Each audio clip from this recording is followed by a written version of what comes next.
United States Representative Tim Burchett says aliens could be stationed in 5 or 6 underwater bases off the U.S. coast. Why would they be in underwater bases? I thought we were sending them to CCOT. Get it? Bro, the conservative cope around their horrible halftime show was so cringe. Can you tell me, like, what does this mean culturally for the zeitgeist of the NFL? I mean, I think that this, you know, like this whole Jay-Z partnership has been a massive failure. I think this has exposed woke corporations, even worse than the Bud Light boycott. I think that this is like so much worse than even Dylan Mulvaney Bud Light.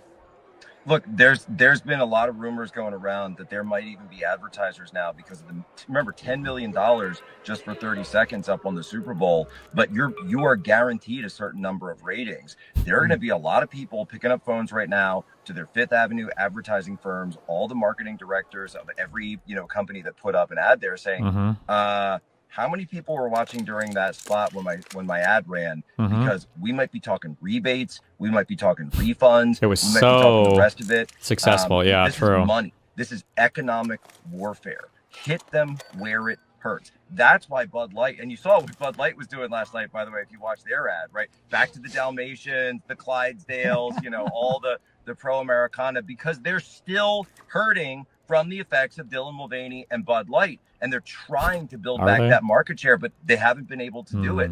And so what the NFL and all the advertisers are going to do and put pressure on to say, hey, you guys have like, this is a conservative Christian organization, and they're putting up numbers that rival yours. And I noticed, I'll just say this, Benny, this shows we've totally split, where wokeness is left in the past. Wokeness is left in the dust. People don't want it. They want one America. They want one flag. They want one national anthem. We're sick of the nonsense. And you saw Bad Bunny around. You know, I did actually go back and watch. I watched this thing at like 2x. It was really weird. But with like all the flags, you know, and it was just mumble rap. There's no choruses. There's literally no choruses at all. And don't tell me it's political. There's no choruses. What the fuck is this criticism even? Don't tell me, by the way, that it's not political when he's running around with all of these flags saying, we have this one and this one and this one, and we're all America. Like, excuse me? No. What do you mean we're all America? No. The United States of America, okay? Don't do that like woke, oh, technically America's a kind of, no, stop, just stop. You know, it's a joke. And I'll tell you this, why is the NFL like this? So like these people are the real evil ones, because both Jack and Benny know that they're serving up bullshit. These guys both know that they're lying. Ugh, they're the tier 1, the lying originator guys. These are the guys in the signal groups and shit. Being so quiet as to what the number was during Bad Bunny? Why haven't they put that out immediately? You'd think that if the numbers were good, they would have put it out right away. Here we are. Yeah. For Kendrick, they did it like instantly. For Kendrick, they did it instantly. And then they put it up on YouTube. I noticed that on YouTube, they put it up and they ran it like at well past midnight Eastern Standard Time. And they get it up there. And it has like maybe 1.4 million views is the last number that I saw. Turning Point halftime show has 20 million views. So this is, you know, this of course 20x the size, just based on the YouTube platform alone. No, it's incredible. And Benny, it's amazing. I do have to run, but this was an incredible win. I want to thank you for everything that you did to promote this. I don't think a lot of people got behind it. Benny Johnson did. That is definitely going to be remembered. And we did it, man. We did it, and we're going to do it again. And we're going to keep doing it. Hell yeah. Good job, guys. I'm so proud of both of you. True Americans. With all these Russian paid-for bots agreeing with them in the comments. Jesus. Don't know about anyone else, but I changed the channel when halftime started. Posted by Johnny Chandler, a real, true American hero. I don't believe this. I don't care what pictures ever are posted. I never believe these are real people. Ever.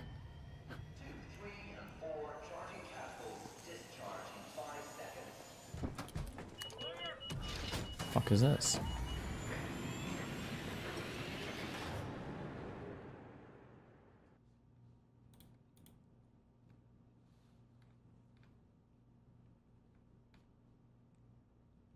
Don't believe it. I don't care. I don't care if I met him in real life. I wouldn't think he's real. Let's give some basics or some things I want to do inquiry from the others. Walk me through the Santa Fe Institute. What was it about the time of the math, and this was in the The math? late 90s. So they're not going to hear me on this part, right? We're going to do it both ways? It will not be on the video, but we do have you recorded. Fine. Remember, when you're answering on these questions, I'm not in the shot. You know this wasn't a real interview, right? Wait, what does that mean?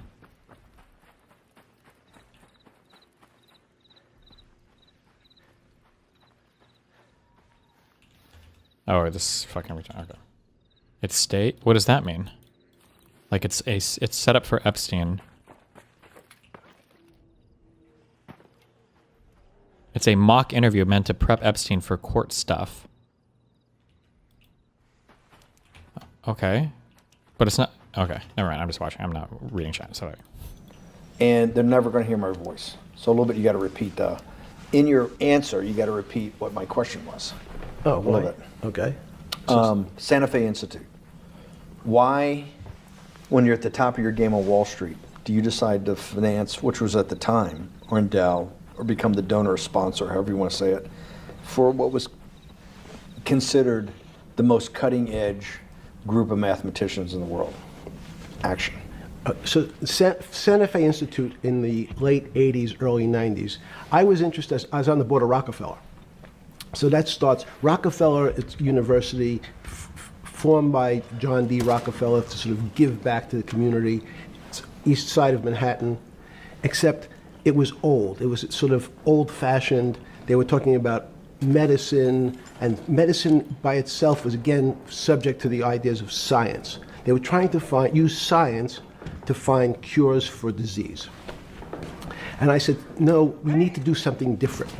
We need to start interdisciplinary work. In most... How did a schmuck like you get on the board of Rockefeller? What year was that? I don't remember. Late, I think 89 and 91. So that's one of the most prestigious research places in the world, correct? Yes. Okay, how did a guy like you get on the board of a blue blood, internationally known, hard research, Nobel Prize winners all over the place? How do they pick a guy like you, a trader from, or basically some guy from Bear Stearns? Good question. So I was asked to be on the board of Rockefeller, and I think it was, I was on the board of Rockefeller, there was a money manager who said, Rockefeller needs someone with financial expertise because the university is growing and there's lots of new things. You have to, again, we go back to the original discussion the last time. Up until the mid-'80s, or sort of early mid-'70s, the most important thing was your name. If you were Rockefeller, you already were considered to be brilliant. If you were head of General Motors, it was your reputation. It was who you knew, who your family was, what was your character. And then in the mid-'70s, basically, if you remember, you probably had a calculator. It was very advanced in those days to have a Texas Instrument calculator, where it could, by putting in the numbers, it would multiply for you to do square roots. And that was the first, and everyone who had a calculator was already advanced on Wall Street. A simple calculator, almost like your accountant. The most important parts of business were really now going to calculations. So it's not only mathematics, but it's things that could be calculated. Reputation couldn't be calculated. I could give you, are you a 10 on a reputation scale, an 8? What does it mean to have a measurement of your reputation? We'll get to that later. But places like Rockefeller needed someone to say, look, we're entering a different world where numbers and the numbers of companies, portfolio management was going to be balanced, it was going to be statistical. Jeffrey, could you come on the board? Potentially sit on the finance committee, Nancy Kissinger and a bunch of other people. And David Rockefeller and I got along very well. He was this unbelievable human being. Respectful to everyone. He introduced his driver as his colleague, not his driver. He would never say, this is my driver. He said, it's my colleague. And David started to explain to me world politics. So David would say, Jeffrey, money is going to be sort of the most important things. People don't understand money. You seem to have this knack for money. I said to David, tell me about your life. What was the worst and the best part of your life?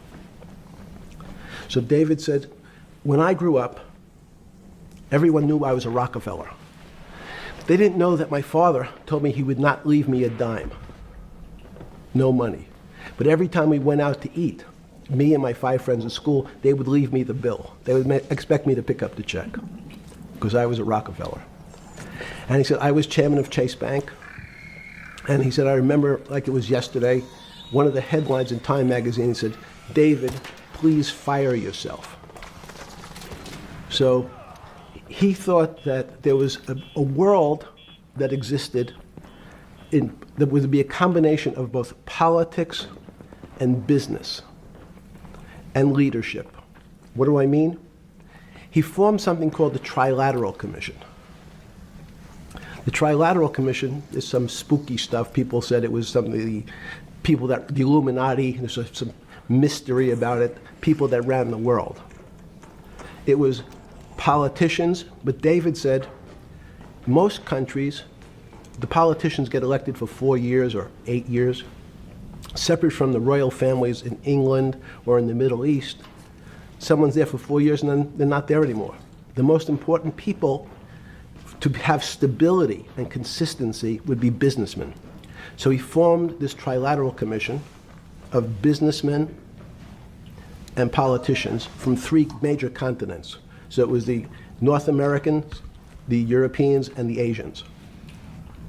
So he said to me, would you like to be on the Trilateral Commission? Now, I was 30 years old, 32 years old. I said, great.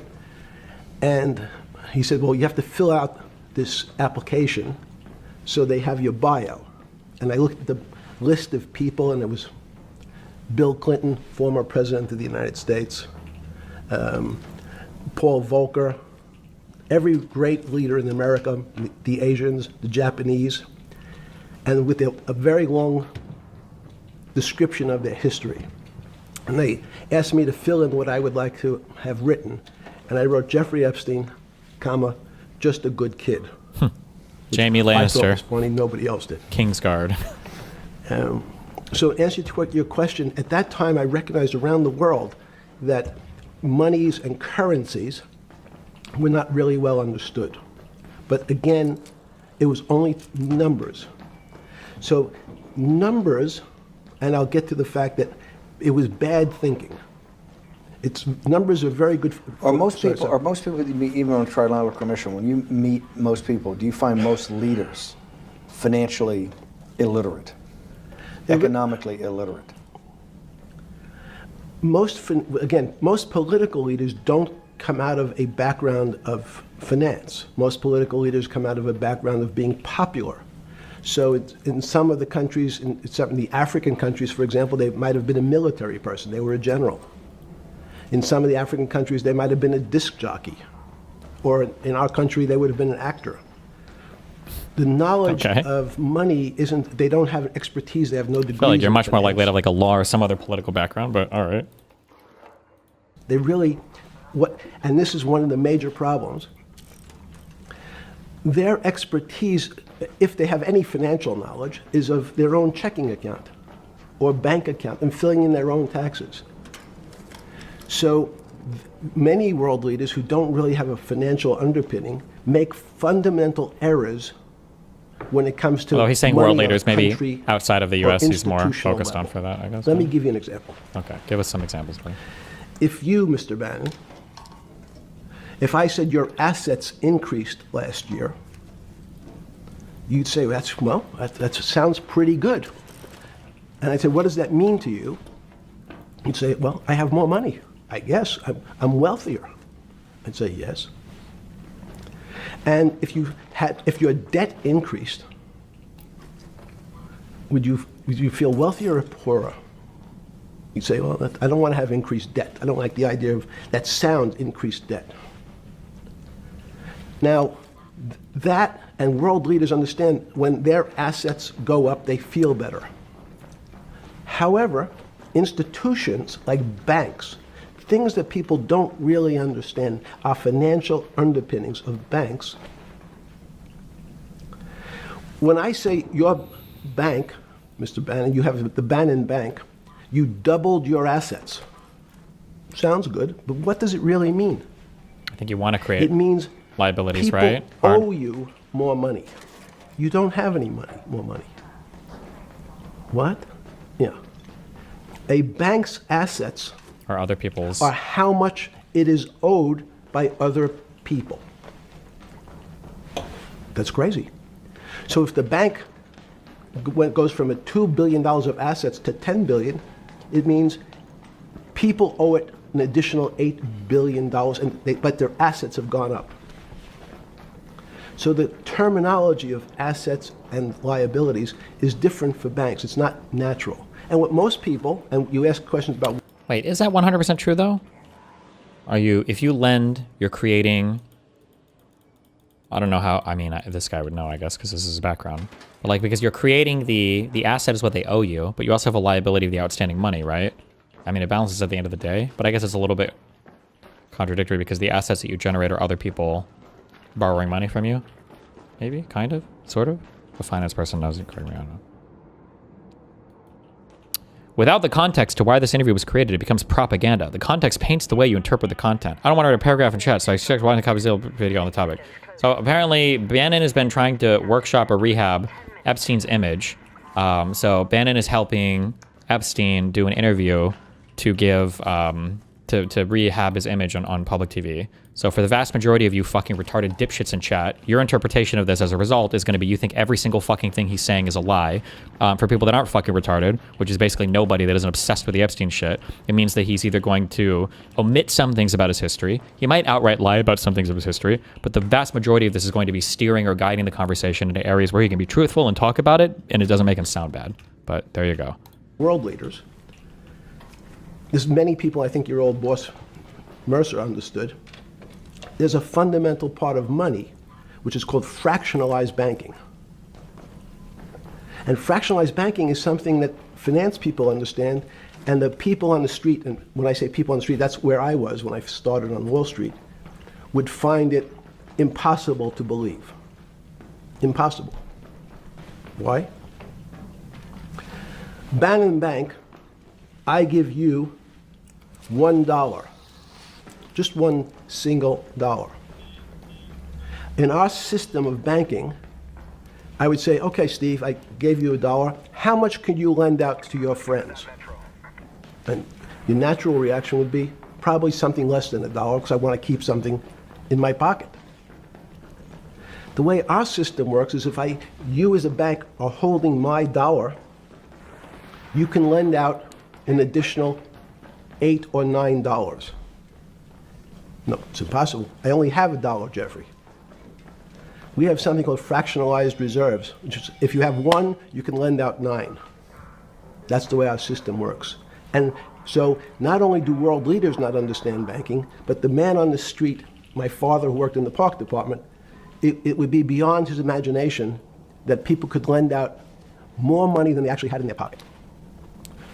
Next question. But how did this, in understanding that, when you get on something like the Trilateral Commission, you're on the board at Rockefeller, which is the most advanced research. You get brought into the Trilateral, which is the elite of the elite. How, since you're only at that time 8 years from teaching at Dalton, right? You're Dalton. 10 years teaching at Dalton. Yes. Walk us through. I mean, put us in the room. Walk me through exactly what it felt like. What it felt like being on the board at Rockefeller. You got these Nobel laureates, and you're sitting there making decisions, and you start to meet these people at Rockefeller. And you start to meet these people at the Trilateral Commission. What did it feel like? It's a great question. So what did it feel That's like? what I'm in the business of asking. Yeah. What did it feel like meeting some of these people like Kissinger or Rockefeller? And those are two extraordinary people. But in general, I think the question, the people on Wall Street, I tell the story, the first day, one of the first days when I was in Wall Street, someone said to me, would you like to buy ATV? And I was looking in the brochure and I couldn't figure out what stock had a symbol of ATV. And when I finally said, well, I can't find it. And they said, what's the matter with you? Do you want to buy ATV? Which is, he was selling hot television. Do you think Epstein's image was rehabable, or would interviews like this basically have been moot? Would he have been I don't know. I don't think so. The child pedophilia shit or whatever is pretty hard to get away from, but I don't know. The thing is, I don't think that Epstein's image was probably as bad as it is now, post-suicide. I don't know how well known all the stuff was before. However, a thing to keep in mind is Epstein probably wasn't trying to be like a podcast bro. He wasn't trying to be somebody who would do the rounds and be a super public figure like everybody wants to be today. He would have just needed to have been rehabbed enough to be able to shake hands with the people in the background that he wanted to do stuff with. So could he have gotten to that? Well, I'm not sure, maybe. I mean, he basically kind of sort of already was, right? Stolen televisions from the floor of the American Stock Exchange, referred to in common parlance as the televisions fell off the truck. So I knew what that phrase meant from Coney Island. But what I found was most people, what be it in business, in normal life, or in the world leaders, don't really understand money. It is something they think about. They have a sense of what it is. They certainly want more of it. But they also make statements like, we want more money, but we don't want more debt, which just shows a misunderstanding of what money at its core really is. So most people don't, they want to make it, they want to save it, but to understand it intimately is not a normal characteristic. At the first trilateral. Wait, I'm so confused. What was the point of that TV thing? Hold on. Normal life, or when I finally said, well, I can't find it, and they said, what's the matter with you? Do you want to buy a TV? Which is, he was selling hot televisions, stolen televisions from the floor of the American Stock Exchange, referred to in common parlance as the televisions fell off the truck. Okay. So I knew what that phrase meant from Coney Island. But what I found was most people, what be it in business, in normal life, or in the world leaders, don't really understand money. What would he gain, though? Wasn't he already well off? Why did he not just retire? I think retirement is not a very attractive thing when you've been building prestige, clout, money. I think you want to continue to build that. It sounds like he was interested in the game of politics or the game of influence or something, right? It seemed like he enjoyed having the company of a lot of these people. That's what it seems to be to me. So I doubt he would just want to stop and do nothing. It is something they think about. They have a sense of what it is. They certainly want more of it. But they also make statements like, we want more money, but we don't want more debt, which just shows a misunderstanding of what money at its core really is. So most people don't, they want to make it, they want to save it, but to understand it intimately is not a normal characteristic. At the first trilateral. Or something? Yeah, Just give me approximate. You joined the Trilateral Commission. It might be and 90. we'll be able to show that, we'll pull down the chart of where your name was, but just give me roughly when it was.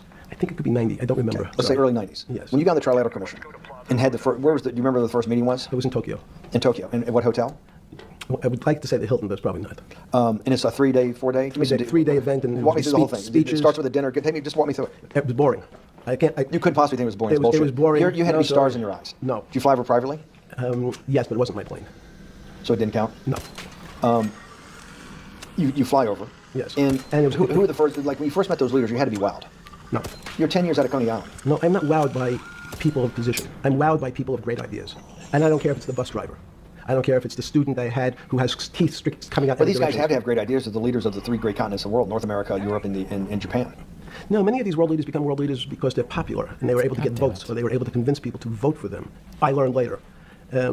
Many of them were just good at what they did in terms of politics. Remember, world leaders are politicians in general. They're not scientists, they're not intellectuals, they're not great thinkers, they're great politicians.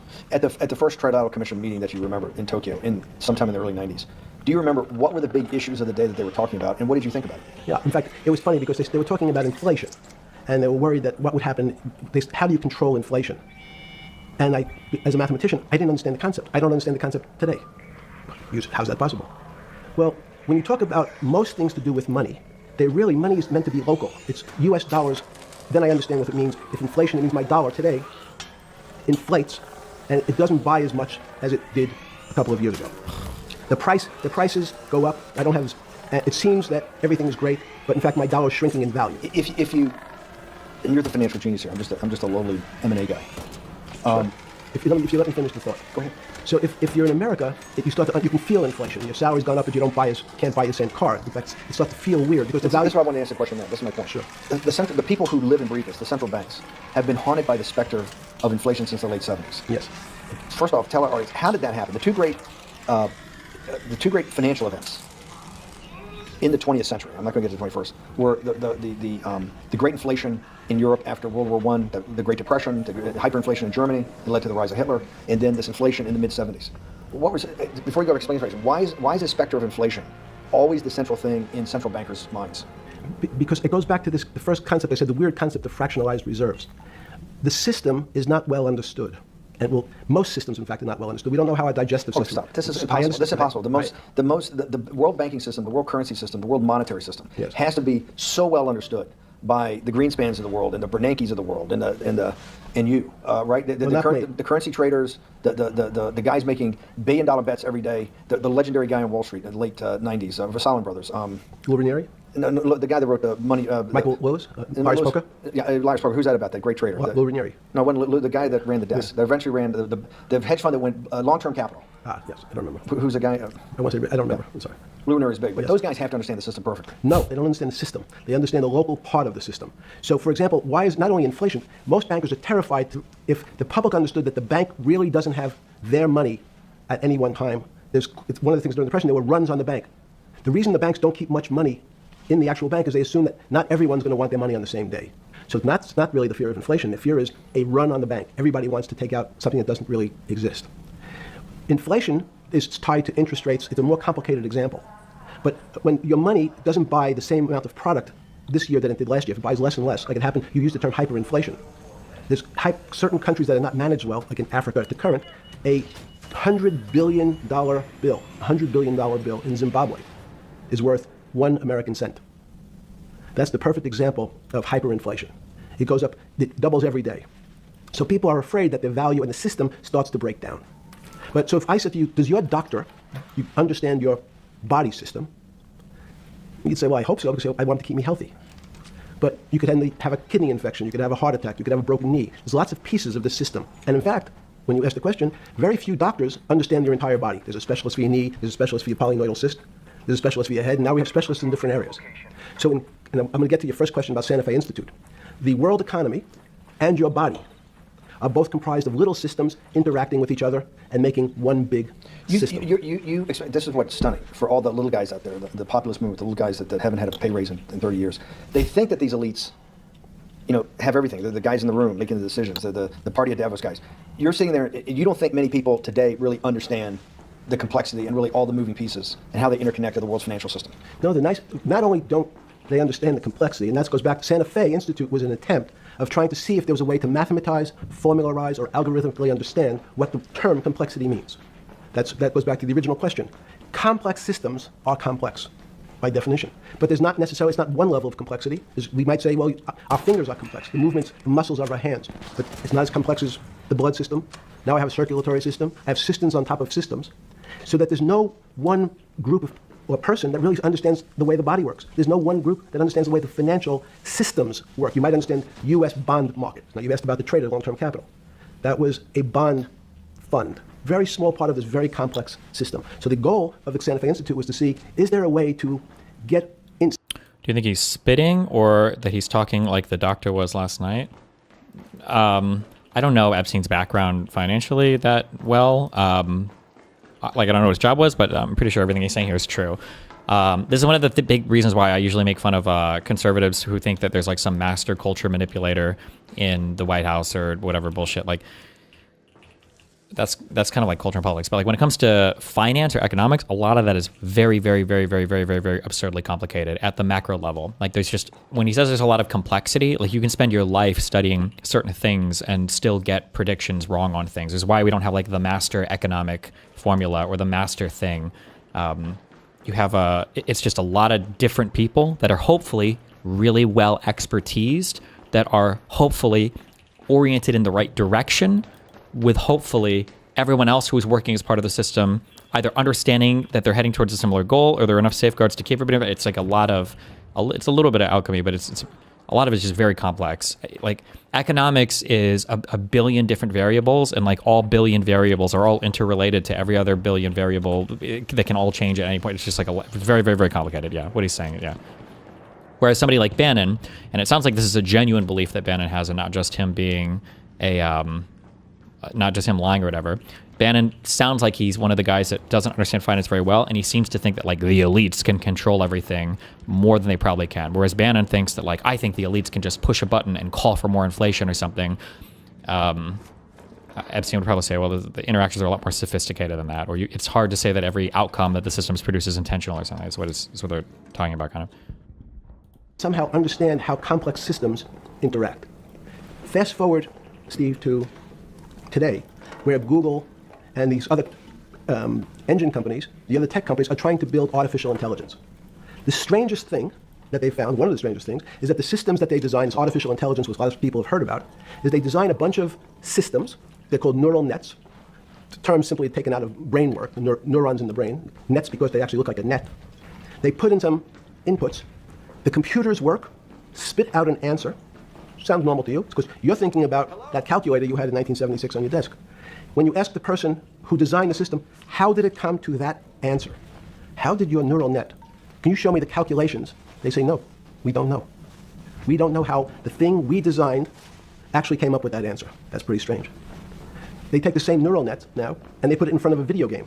No learning, nothing. They say, to the computer, they say, sit in front of your video game and learn how to play. It seems that the computer learns better than any human in history, faster than any human in history, beats any human in history, but when you ask the designer how did it do it, no one knows. It just did it. So that's the first little touch of things that we already have gotten to a place where we don't understand it, and we built it. On Sunday afternoon, September 14th, 2008, where were you? Sorry? It was the night they put Lehman Brothers in bankruptcy in London. I was in jail. Seriously? Yes. So the financial crisis of 2008 happened when you were in jail? Yes. Oh, this is going to be so amazing. This is going to be so amazing. I take it you didn't have your Wall Street Journal dropped off to you in the morning, your Financial Times? No.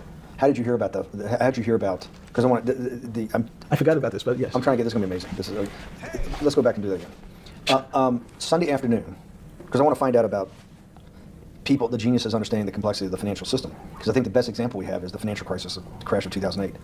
Sunday afternoon, September 14th, I think it was, 2008, is when they were working feverishly in Midtown Manhattan at the Lehman Brothers offices and at various law firms around town, and with the Secretary of Treasury in the Federal Reserve, what they're going to do with Lehman. They decided they weren't going to save it. And so they prepared to put it into bankruptcy at the opening of the market in London the next day. How did you hear about what was going to happen to Lehman Brothers, and what did you immediately think when you heard that it was going to be put into bankruptcy? I'm glad you asked that question. I was in solitary confinement September 14th. And again, some of the public stories about the wonderful time I had in jail and of my work release, which didn't come until months after. I'd been there since June, in an 8x10 cell with a bed in the back, a 6-foot bed in the back, a chrome sink with a toilet attached to it, and a little piece of metal sticking out that was supposed to act as a table. Now, since I was in jail, there were no books. Why? There's no library. No library, but you're in jail. No, I was in jail, not prison. So in jail, I was in a place that was called the Special Housing Unit, which is for the roughest, toughest, meanest people. They had put me there, they said, for my own protection. So I was in an 8x10 cell with a little slit in the door where they would serve my food on a tray about 9 inches by 4 inches. And then as soon as I finished eating, they'd take the tray and close it down. And one of the guards said, do you understand there's Wall Street's crashing. I'm worried about my pension fund. What should I do? And I said, sorry, Wall Street's crashing? What's happened? And he said, there's some crisis and some companies are going bankrupt. I said, are you sure? And he said, yeah, it's all over the papers. We're all terrified. We're going to lose our life savings because we have either a 401k or our pension funds. We don't know anything about money. Mr. Epstein, can you tell us, like, what's going on? Am I going to be able to afford my children's education? Am I going to be bankrupt like this company called Lehman Brothers? And there's another company on the front page today called Bear Stearns. Oh, no, I said. Why? Because that's the company I was a partner in. And in fact, that was a company I had a very large investment in. So, there's a great story. I didn't have my Wall Street Journal, but in the early mornings, you're allowed to make 2 phone calls. Collect. Called his broker. You pick up the phone. Or somebody to sell. You can dial a number. I don't know if he would even have a broker. When the person picks up, they say, you're getting a call from the Palm Beach County Jail. Will you accept reverse charges? And the person either says yes, and the call goes through, or the person says no. The person I called was Jimmy Kane, the president of Bear Stearns. And I said, tell me what's going on. And so that my knowledge of the financial crisis happened with Jimmy, who was at the center of the storm, telling me about what Lehman had gone under, and they were trying to figure out a way, should they bail out Bear Stearns? Did it strike you at the time of the mess you had made of your life to be in a situation that you're one of the greatest financial minds in the world, looked at by world leaders and asked your thinking by the most prominent and important people in the world, and here you are in solitary confinement. You got to make a collect call to somebody. Did it strike you at the time how all the threads of your life had come together and put you in a position, or you had put yourself in that position? No. So it never struck you when you had to make one collect call, 50% of your collect calls that day, you call the president or the head of the CEO of Bear Stearns. The biggest financial event in your life is taking place, of which, one, every important person in the world would be seeking your opinion. Number 2 would be a once-in-a-lifetime opportunity to apply your craft. Number three, it would be a once-in-a-lifetime opportunity to make money if you were smart, and obviously you're smart. You're telling me here, truthfully, that it never hit you at all of how you'd ended up in a place where you had to make a collect phone call from a jail cell that was 6 by 9 with a steel bed and your food being passed into a slot. The question you want to ask is, who was the other call to? Okay, who was the other call to? The other call was to my friend at J.P. Morgan, who was then, I didn't know at the time, trying to buy Bear Stearns. So at one point, I had 2 phones. It was difficult because they're afraid people are going to hang themselves with the phone cord. So they don't actually come together when they're pretty short. So I was actually going between 2 phones talking to Bear Stearns and J.P. Morgan at the same time. So I found it amusing. And it never struck you about how to end up in a situation like this? No, that would be probably me. That would be too self-aware. Fuck. You can't possibly expect me to believe this. I know. I don't believe it. You're telling me that during that day, you never had a moment. You sat there and go, what the fuck have I done with my life? I'm in a 6 by 9 jail cell when I should be on a train desk, or I should be in my $250 million greatest townhouse in New York City, taking calls from the king of Saudi Arabia, the president of China, the head of Russia, the president of the United States, to save the world's population from a financial debacle. You honestly expect me to believe that that never happened? You're suggesting I was somewhat depressed, and how could this happen to me? I'm not saying depressed. I'm saying a moment of awareness of how could I get myself into this situation. No, I would just say how strange that this happens. Just, it's strange. I'm wearing a jumpsuit and flip-flops. What color was the jumpsuit? Brown. Brown. Brown jumpsuit. Yes. I notice I don't see you in a lot of brown. No. Brown jumpsuit and flip-flops. Flip-flops, yes. With no access to books, no access to newspapers, No access to anything. You had lived on information. Except my Almond Joy bars. I had extra Almond Joy bars. Did you eat Almond Joy bars and things like that because you're afraid of what the cooks did to your food?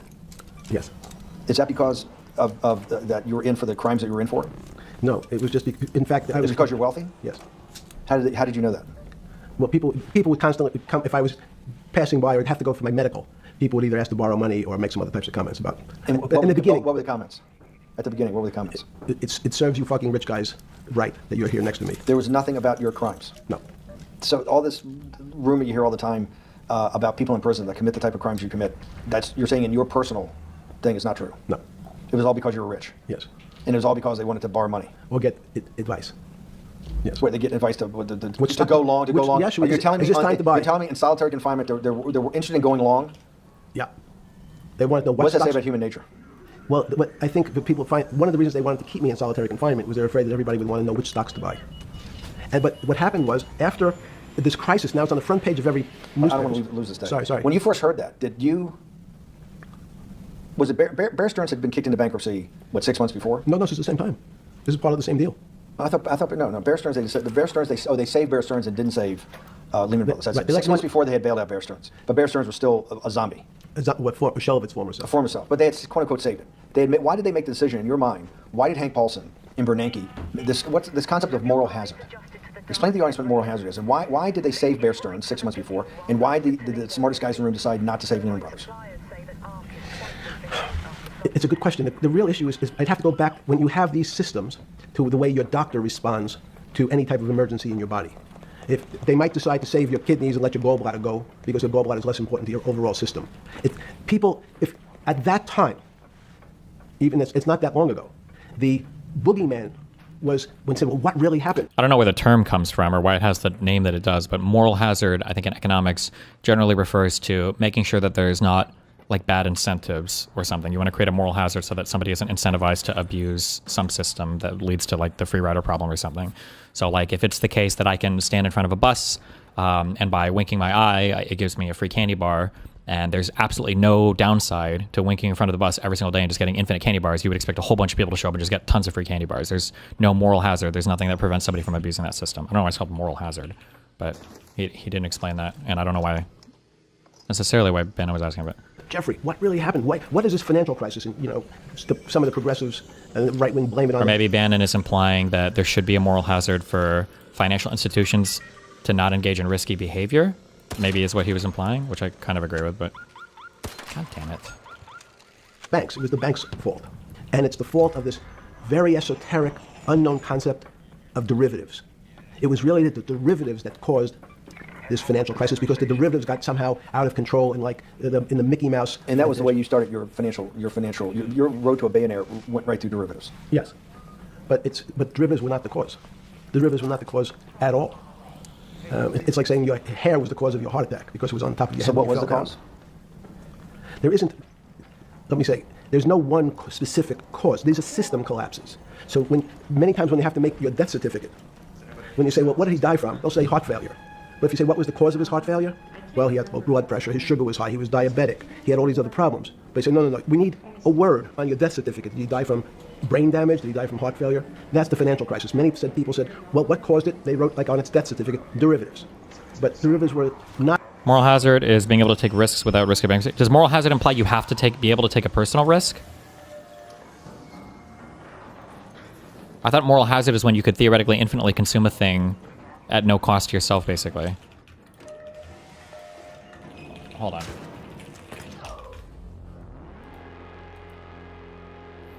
An economic... Oh, maybe there's a risk factor. That would make more sense, I guess. Maybe. Or I still don't always call moral hazard. An economic... A moral hazard is a situation where an economic actor has an incentive to increase its exposure to risk because it will not bear the full cost associated with that risk.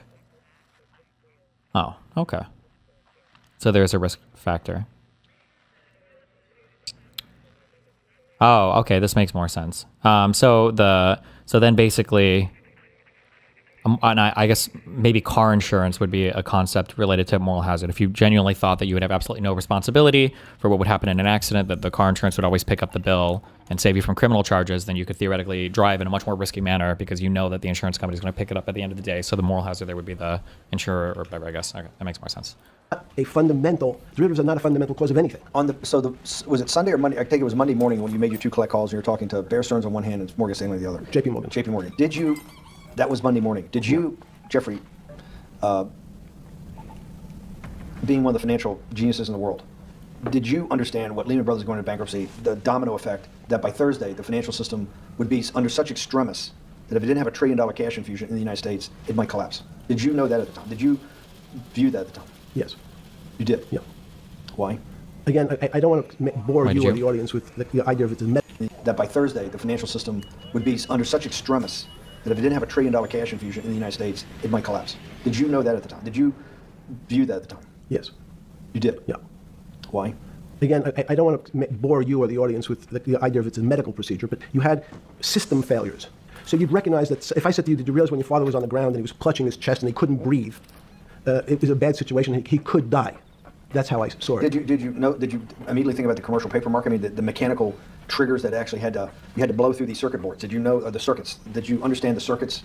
Or did you have a concept of the circuits that were going to get blown through? Yes, but only because of an analogy to a body. And in fact, from my telephones against the wall with my little metal wires, because the next day I talked to another person in Washington about the issues of what I thought was happening, and I made the same discussion about the... They were at the Treasury Department? Yes. So in a 6x9 cell in... The phones were outside the cell. In Palm Beach County, California? West Palm Beach, Florida. West Palm Beach, Florida. That's what you juice diet. West Palm Beach, Florida. West Palm Beach, Florida. West Palm Beach, Florida. You're making a call to Washington, D.C. to talk to some deputies, the Secretary of Treasury. Someone in Treasury. Right, someone in Treasury. Right. And that does not, the night before you go to bed, it doesn't dawn on you at all. You never have a moment of self-reflection that, how did I end up on this metal cot when I should be at the center of things? No, I had a telephone, so I said, I can talk to, it makes no difference where I am, in fact. I'm still talking to the same person if I was at my home in Palm Beach. But I'm here in jail. Home in Palm Beach. I can dial my own phone. That's bullshit. No, but you can also make 1,000 phone calls. Here you got to make one, and he's got to take. Think how much better that was. I had to decide who was the right person to call. That was unusual for me, because I would have called 20 people. And what was the advice you gave? I said, you have a sick patient, and it's very much like a sick patient in the emergency room. You can't think about it like your car. People in normal walks of life think about money and things as a machine. And unfortunately, so if your car breaks, cars are always easy to fix. My jets, my cars, if it breaks, I know it can be fixed because it simply follows the same pattern. If this part breaks, you replace the part and the thing works again. People and the financial system are not machines. They can't be fixed the same way. You can't simply take out put some more juice into the commercial paper market, and that's like replacing the carburetor on the car. It's much more, I have a patient who can't breathe, has a stomach problem, can't see, looks bleeding at the same time. What do I do first? I have to think about it as a system. Where's the most logical place? What's the most dangerous place? If your heart stopped, we have to start your heart again. In the equivalent to the money market, why do I have to start your heart again? I need to get your blood flowing. If your blood stops, you're dead. If liquidity, which is the equivalent of blood in the financial system, dries up. Liquidity is basically cash, putting cash into the Forget system. about what it is. Okay. Liquidity is liquidity. It allows the system, it's the blood of the system. You need to pump blood hard into the body of the economy to keep it flowing. And if you especially when you're worried about someone dying, you're not going to be worried about the niceties of, well, you got the shirt dirty and there was some damage. Pump in that blood, keep that When heart you pumping talked to the person in Treasury on Tuesday, the 16th, did you get a feeling as you were sitting in your 6x9 jail cell in West Palm Beach, Florida, that they were on top of things? No, you can't. It's impossible to be on top of things. There's no such thing. And so again, the doctor watching the patient die, you hopefully have some confidence that he's seen it before. He recognizes that there's some steps he has to take first before he bandages the guy's finger or worries about what shoes he has on. So you hope that the people in charge, your doctors who are working on the emergency patient, have enough experience and, frankly, judgment to try to keep the patient alive. Did you think that they had those things, patience and judgment? They had pretty good judgment, and you needed a lot of luck, just like in the dead patient. You need to, hopefully you put that blood in and it's not too late. And you make some mistakes, but you have to know you're going to have to give it a shock. In the run-up to the September crash of 2008, yeah. I guess you weren't occupied with finance. That whole summer, how long had you been in jail? Went to jail June 30th. So the entire summer? Yes. Before you went into jail, you were still very active in the financial markets? Yes. When you say active, you trade currencies every day, you trade stocks every day. When people, I don't do someone like you, or you give advice to people to trade stocks or trade currencies? I don't trade every day. I think that's, like Woody Allen said, you can't beat the bank.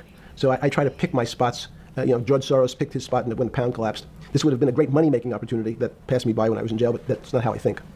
In the run-up to that, in the spring of 2008, that's when Bear Stearns got in problems, I think, in the spring of 2008, and they decided to bail it out. Did the Bear Stearns guys talk to you for advice at that time? What are you trying to learn from this? I don't know. Everybody just wanted me to watch the Epstein interview with Bannon, so I'm listening to the Epstein interview with Bannon. Holy fucking shit. Well, I don't know if there's anything to learn from this. I'm just listening to talk to Bannon. In the big crisis in Bear Stearns? No, but see, again, unbeknownst to most people, and it's easy to blame people for the financial crisis, like you'd blame someone for giving your father the drink before he had his heart attack. But what really happened, the real enemy of the finance system was Bill Clinton. And if you ask me what and who caused the financial crisis, I would tell you it was Bill Clinton. Because of what Bob Rubin and he did to deregulate the financial system? No. Because as of the last time we had our 60-minute interview, you talked to me about home ownership. And you asked me whether everyone should own a home. And I told you no, it's too risky. So the financial collapse of 2008 is because of hardworking African Americans, Hispanics, and whites who wanted to have an ownership stake in the society that all rests on their shoulders. They're the culprits. No, not at all. Okay, then I didn't say they were the culprits. I was pretty clear it was Bill Clinton. Okay. And why was it Bill Clinton? Because Bill Clinton wanted to get votes from those people. And he sold them the idea that instead of renting a house, and historically the values of houses have gone up, and he said, you guys in these local communities who haven't been able to afford a house before, I'm going to show you a way. I'm going to give you a way, because I'm sure I'll get your vote, that you can own a house, because I want your vote. So what we're going to do is I'm going to let you buy a house, Mr. Bannon, when you're right on the border. Maybe you're not even on the border. Your credit is not good. Okay, let's be honest. And it's not my fault. It's not Bill Clinton's fault. But whatever happens, at the moment your credit score or whatever it is, your credit's not good. Now, normally, you come to me and want to borrow money. I'm a bank, and I say, I'm sorry, Mr. Bannon, I can't lend you money because your credit score is not up to where it needs to be. Hopefully, if you work harder and clean up some of your problems, it will be. But no, what I say to you is, I'm going to figure out a way to lend you, not give you. I'm going to lend you money anyway, though you don't have a good credit score. And don't worry, I'm going to get rid of the term that you don't have bad credit. Bad credit sounds pejorative. You don't want to be a person. Sounds judgmental. Yes, sounds judgmental. So what we're going to do is we're going to call your credit situation subprime. Oh, nobody knows what that means. Subprime. That means prime is good credit. Subprime is not good credit, less than good credit. So we'll call it something that people really won't follow. And we'll tell you what, we're going to have people lend you money, though you are a subprime borrower, and I will figure out some government agencies to guarantee your loan, though I don't think you're a good risk. So the banks say, no, we don't want, initially. The banks say, sorry, this is too risky, Mr. President, for us. We're in the business of managing risk. It's not our money. It's the hard-working people's money sitting in our bank. We can't lend to people whose credit is not prime. You're asking us to lend to people who are subprime. And he says, here's the key, if you don't, Mr. Bannon, I'm going to make sure the Justice Department charges you with discriminatory lending because you refuse to lend to my subprimers. In business terms, you should never lend to. But what we'll do is I'm going to form an agency called Fannie Mae and Ginnie Mae, just another agency names. They'll guarantee your loan. So don't worry. Don't worry. You don't have to pay it back anymore. Even though and maybe you don't even have to work as hard anymore. That's probably a harsh statement, but these players, these two big firms, Fannie Mae, will guarantee the fact that that bank will receive its money. Now, the bank says, wow, best deal in history. I refused to lend to Mr. Bannon, but now he has the big brother, his Uncle Sam. He went to his Uncle Sam, and Uncle Sam says, I'm guaranteeing it. The bank says, I want everybody. Give me as many people as you can give me. Because Uncle Sam is the best credit in the world. Not only that, it's not the United States government. We'll take it all. We'll take as much subprime as we can handle, because it's the best investment for the moment. It's a strange investment because it has politics that has inserted its way into the numbers. Politics doesn't belong in the markets. But now we're going to have, I want the votes. We'll make guarantees that you who can't get a house normally will be able to get a house from the bank. The bank says, this is the best deal in history. We will package 100, 300, 1,000 of you subprimers, and we'll sell it off to somebody else. And the whole system becomes mired in subprime mortgages.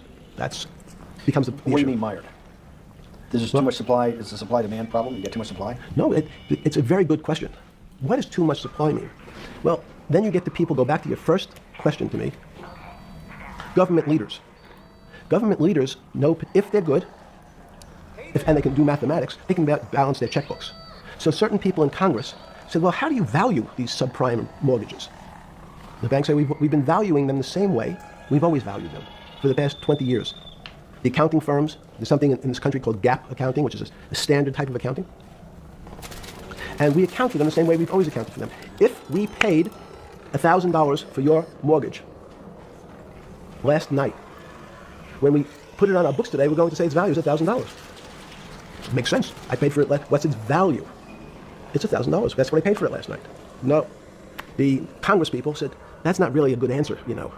That doesn't give us confidence that you know what you're doing. Because what happens if you have to sell it tomorrow morning? Something's happened and you have to sell it. Remember the kinds of stress tests?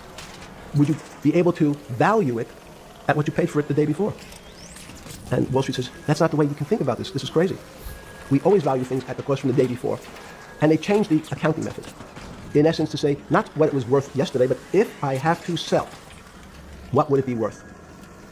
That's impossible. So what happens is, every bank now has to value something they bought yesterday at lower than they paid. Never before in 20 years did they have to do this. So something they bought at 1,000, on their books was 1,000, is now 990. That starts to, you asked the question about what did I start to think about. Everything you're explaining so far correct? Yes. Something's 1,000 and 990. This person now has to value it at 980. When did you first start? But I don't know why we're doing, I don't know what Ben's goal is for doing all this. Nervous. Understand Bill Clinton in all this. Did you change glasses? Yes. Okay. I changed shirt. I saw that black. Are you okay with you? Yeah, great. I think we're going to have all kinds of changes. I'm experimenting. Okay. When did you get a feeling? Did you ever anticipate, before it happened, something like 2008 could happen? No. How could that be? It's the word I can beat it to death. Is that it's very much like would I anticipate I'll have a heart attack tomorrow? Unlikely. Was 2008 a heart attack? It's skewing his public image from disgraced pedophile to financial Jesus. Or I'm sorry, genius. This is not a financial genius. It's just a standard accounting of what happened over the financial crisis. But I mean, I know that's what Ben's goal was for this interview, but I don't know how many people are going to listen to this and give a fuck about whatever this shit is. Or stroke, debilitating. I don't. It was both. But why was it both? Because in fact, as I said, the blood was getting dried up in the system, and the head, which is sort of the central bank, wasn't working. So to some extent, it was a combination. It was just a crisis. Did you see that building up over time? It's always been lurking in the background. I mean, if you have an older parent, would you say it's possible? Did you anticipate him having a heart attack today? No, you hope things are going to go better and maybe they'll fix it up. The system was getting too complex, and it wasn't based on derivatives, because what people keep forgetting, and as I was just explaining, Wall Street, and in many professions, including Wall Street makes it sound complicated. They don't want the little guy to understand what they do, because they make so much money, and they don't do very much. So they couch it in words like derivative and stock options and commodity futures and different types of contracts. It's all... I feel like at the time getting the inside scoop on someone who was huge in the financial space would have been interesting to people. No, it's not. Nobody gives a fuck. Everybody just wants to hear their own little narratives fulfilled or whatever, and people get really ass-pained when you point out anything that goes against their narrative. So no, nobody gives at least the American population doesn't give a fuck about anything like this. Everyone is capable of understanding it. It is not complicated. But Wall Street, because they make so much money from doing fairly simple things, needs to make it more complicated than it really is. We had a very big recession in the early 90s based upon real estate and Japan basically imploding. Let's again, okay. You had a recession in the 90s. I don't know what it's based upon. It's always interesting to look back and say, separate from there's certain triggers, like in the 70s there was What do you think it was based upon, the 90s downturn? Clearly there was a huge downturn. No, I know there was a downturn. That's what I know for sure. That's a fact. That's all.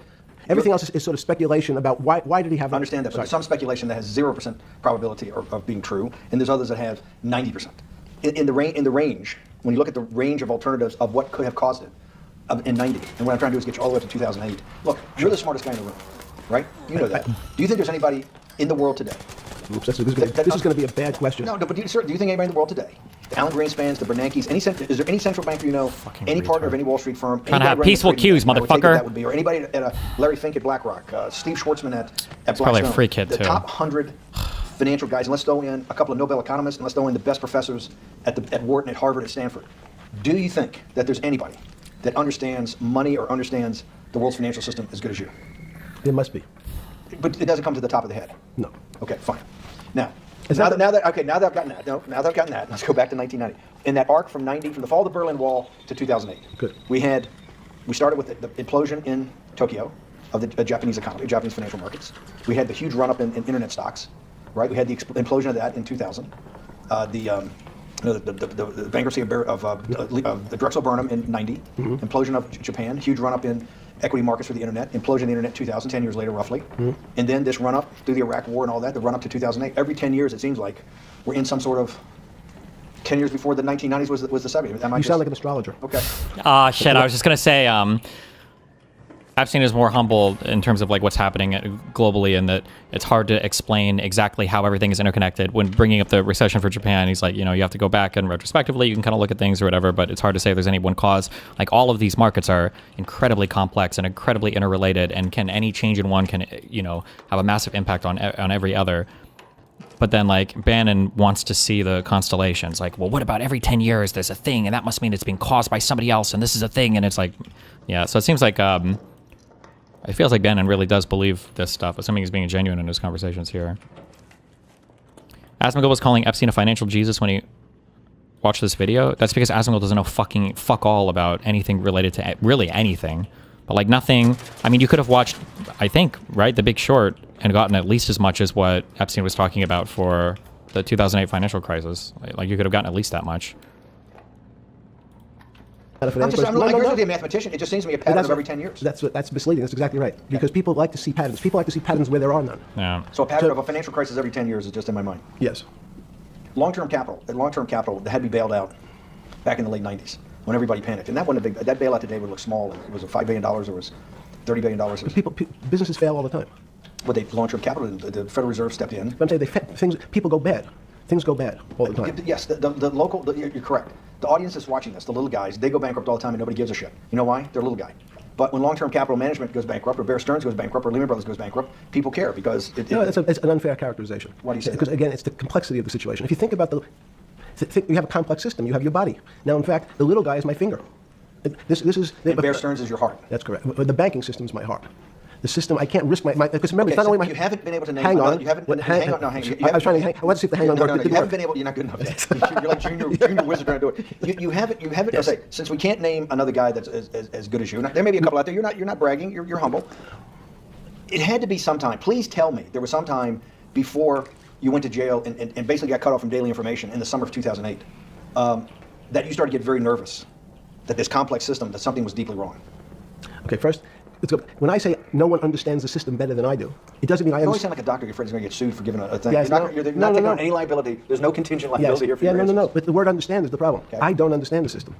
So I don't understand the financial system. Please stop. You cannot sit here and tell me. What we just went through, I'll go through again. The hedge fund managers, the money managers, the central bankers, the commercial bankers, the heads of the investment banks, the heads of all the trading desks, the top economists, and I'll throw in the business school lectures at Stanford. Of all the top 200, 250, you can't name at the top of your head the guys are at least at your level. You have to understand it somewhat. No. Sorry. Bannon just has no clue how complicated all these things are, but most conspiracy theorists don't. This is kind of my whole thing also with like the FBI and all the different conspiracy theories around murdering civilians for the IDF or whatever.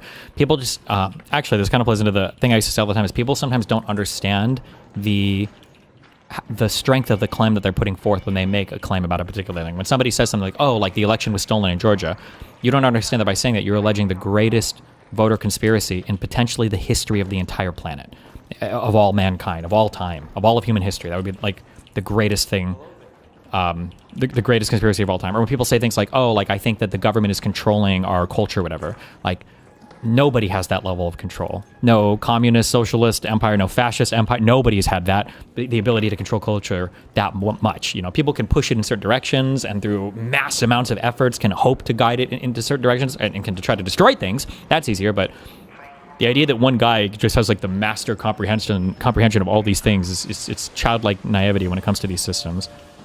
We all don't understand it. No one understands it. It's a miracle. That's part of the problem. It's impossible to understand. That word understand simply means if this happens here, that will happen there. It's predictable. Understanding means it's predictable. It's not predictable. That's the problem. In complex systems, that was the fascination. Is there a way to tease out some level of predictability? So no, in fact, you would ask the question. It's a great question, which was it a stroke or a heart attack? Now, most people don't know that before they were going to have a stroke, they had a stroke. They just have a stroke. Did they understand why? In hindsight, you go back and you can make lots of explanations. It might sound good. And if you're talking to the working man, you're using language that he'll never understand. It's complex. So he, just like going to his doctor, he says he has a gastrointestinal problem or he has diverticulitis, as opposed to saying, you had a stomach ache, you ate bad food. People don't like to say it in normal, everyman terms. The system had a stroke, but we don't know why. But you just, okay. Hardworking people, and there's a great social benefit, would you not agree, with people having ownership in the system? When you say ownership in the system, it doesn't mean... Okay. So flip over your phone too, because Yes. I don't want anyone to see Yeah. your phone. So maybe flip it down or something. Yeah, Yeah, who knows what the fuck comes up with that? that's correct. Which one has sent you? KSA. I can't not believe I've got the magic moment when you're in fucking prison or jail, wherever the fuck it is, in Crazy. solitary. Now, there's a funny part that we missed, which is Go ahead, tell it. the funny part is what you asked me. Is there anything funnier than that? No. For black humor, I don't make any black comments. Sorry. You asked me what I was wearing. That's right, you're too wrapped up in the Me Too movement. Yes. So I was wearing a brown jumper and a brown pair of pants given to me by the jail with the word trustee on the back. Because you had qualified to be a trustee? Well, the funny part was it was spelled Trusty. So I wasn't really sure. I'd been a trustee in many different operations, but it was the first time it was actually printed on my back and spelled incorrectly.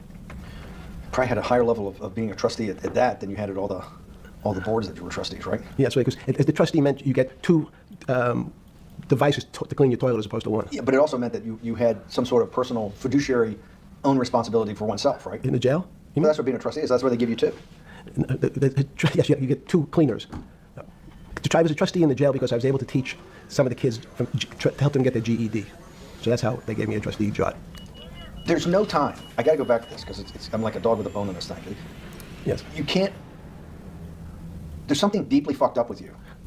At least something. Well, we know there are things deeply fucked up with this. You will get through in this film, Right. but you cannot possibly have to sit there, knowing that you came from nowhere, knowing that you went to the very top of what is considered outside of science and maybe physics, the thing people most admire because it's like alchemy, understanding high finance. To sit there in what will be the defining financial crisis of our time, like Black Friday or Black Monday, whatever it was, in the Great Depression, and be there at that exact moment, triggered in part by a firm that you used to be a partner in and knew intimately well and created much of your initial net worth because of, and know that you couldn't, someone who lives on a phone, right? Yes. Because you do live on a phone, right? Correct. You had to make just two collect calls. You cannot tell me sometime during that day you did not have that conversation with yourself of how the fuck did I do this to myself to put myself in West Palm Beach in a 6x9 cell with a metal fucking bed with a brown shirt that said trustee spelled wrong. So did I find it amazing that I was there? Not amazing. I don't want to say it's not funny. Not a coincidence. It wasn't funny. Right. But Not amazing. no, it was incredible. Incredible in what way? This- Incredible like how do I do this to myself? No. It's Or as incredible maybe- as me sitting here in this house. They are both just two sides of the coin. That's how I think about it. That my life today is incredible. Do you consider yourself a stoic? No. I just consider myself a hermit. Stoics are not very happy. Being a hermit then, being in that 6x9 cell, being in the cell, qua the cell was not the problem, right? Correct. What was the problem? Eating the almond joy bars. Because you couldn't eat the food. No, right. But remember, my life is... Did that ever strike you that I can't eat the food because somebody might have done something to it? I got to live off an almond joy bar, one a day or two a day or whatever. How many ever sneak in a day? No sneaking in. Your one almond joy bar, it did not hit you at some time? How the fuck did I do this? No. Let's go back to the spring of 2000. Were you so wrapped up in your personal issues at the time you were not spending enough time in the financial markets, or were you deeply involved in the financial markets like you normally were? No, I was involved. So we're saying that the smartest guy in the room didn't see it coming. No, of course The not. bankruptcy of Bear Stearns, you just thought was a Bear Stearns problem. You didn't see it as systemic. I know you keep harping on it, but it's not... Because you're a mathematician and understand systems. I- It seems anybody that understands that they had a systemic problem, you at least be the first on the early search radar. If you're not going to see it, then I'm really afraid, because that means that I always assume there's at least a set of guys out there that have some sort of sense that something's not right. Imagine the guy who has a stroke or had the heart attack. When you ask him, did you feel funny the day before? He's going to tell you, yeah, I didn't feel right. Something was off. I didn't feel right. I had my stomach was right. I felt a little dizzy. I felt a little weak. But if you asked him that day before, do you think you're going to have a heart attack tomorrow? He'd say, no, I just feel a little weak. I'm a little dizzy. My stomach hurts. So these systems, and that's the issue of complexity. What complexity says... This point cannot ever be communicated to... I feel like people with Bannon's brain. There are some people... I don't know how to explain this. There are some people who will always look into the sky and think that... I don't know, what's a famous constellation? I only know Orion's Belt from fucking Men in Black. The Big Dipper is like a real dipper. There are some people who will just always think that. And no matter how many times you point out that there's just patterns you can draw between some collection of stars that look like a thing, they'll just say, look at the Big Dipper though, but look at the Big Dipper though, but look at the Big Dipper though. How can you not see the Big Dipper dipping? It's the Big Dipper. How can you say that there's no Big Dipper when and there's no amount, they've looped on this like 20 times. That in fact, everything seems to go along, and people have seen it. One of the great examples of complex systems is sand dunes. In fact, the sand keeps building up. People have seen some, and all of a sudden, one more sand drop, and all the sand starts running down the hills. That's the way I see the financial market. Well, you funded Santa Fe in the early 90s or late 80s? I believe it was early 90s. I can get that. Bannon can't accept that Early point. 90s, That Santa Fe Bannon, was that's, funded for the study that of Epstein complexity. wouldn't be able to see all of it coming. It's unfathomable to back him. up. So why did I buy a ranch in New Mexico in 1993? So that's usually some sense. So I would have funded it in 1990. Los Alamos, which was the high-energy lab up in New Mexico, was losing all its scientists. And Los Alamos, it was where Oppenheimer and where a lot of the nuclear weapons program, the bomb. That's where the Manhattan Project. Manhattan Project was. Yes, That's Los Alamos, and you bought your property out in New Mexico. Did he say... Because the scientists were going to they cut the funding for high-energy physics. But the people who worked in Los Alamos would still be in the Santa Fe area. They cut that because this was the Cold War dividend, right? I don't remember exactly why. It was because, again, people thought that physics and high-energy physics really wasn't that important. Because that was about nuclear weapons. No, it was because they decided it was maybe not right. This was the same time that Murray Gell-Mann came up with the term quark, Q-U-A-R-K. He picked it out of an old poem, the word quark. But it was mysterious. So they were starting to understand in the 90s that in our world of the physics world, there was things that were just unexplainable. They called it strange things. You gave it a name. You gave it some characteristics. You called it had charm. It was one of the terms. It had a charm. It had a flavor. It had a color. But no one, Mr. Bannon, understood what it was. Just like the financial system. And you wanted to investigate that. I wanted to see if we could build tools so others smarter than me could help investigate it. And that was the beginning of your concept of the Santa Fe Institute. Yes. And Santa Fe Institute was founded to do study in this type of... Can these areas of strange things be described by some form of mathematics? So that's what I'm trying to get at. The foundational thought, the organizing principle of Santa Fe in the high physics lab at Los Alamos, which had been the headquarters of Manhattan and the Trinity Project, right, the bomb. Yes. So you're talking about the elite, the high priest of physics. Of physics. Yes, sir. Which high priest of physics, some subset of that is also mathematics. Yes, they're both similar. Project out. One of the tools you want to do is to make sure that in this complex system, the finance system, I'm doing a lot of this for philanthropy and a lot for the good of mankind, but also to be able to understand this complex system, the most complex outside of maybe our body, of the financial world. Yes. Did they create tools, or were you smarter in than the mid-aughts, 15 years later, than you had been then because of work that was done at Santa Fe? No, it was great. But in fact, most of my philanthropy in the area of can you describe things that appear to be unexplainable by mathematics, and can you fund people who have new ideas? And unfortunately, when someone thinks they've been able to, there's a man, Stuart Kaufman, when they think I figured out how to be able to predict the unpredictable, what appears to other people to be unpredictable. But my system, in those days it was called genetic algorithms, can predict what things will happen, and they all want to make money. So they use their systems to try to figure out, they know they have figured out the way to make money because they figured out the unexplainable. They try, they go bankrupt, and we start again. So with a cold view, what I've come to realize is that the attempt to mathematize, formularize, or what in your prior work, to understand what really is, in today's world, still unexplainable, is impossible. They're miracles.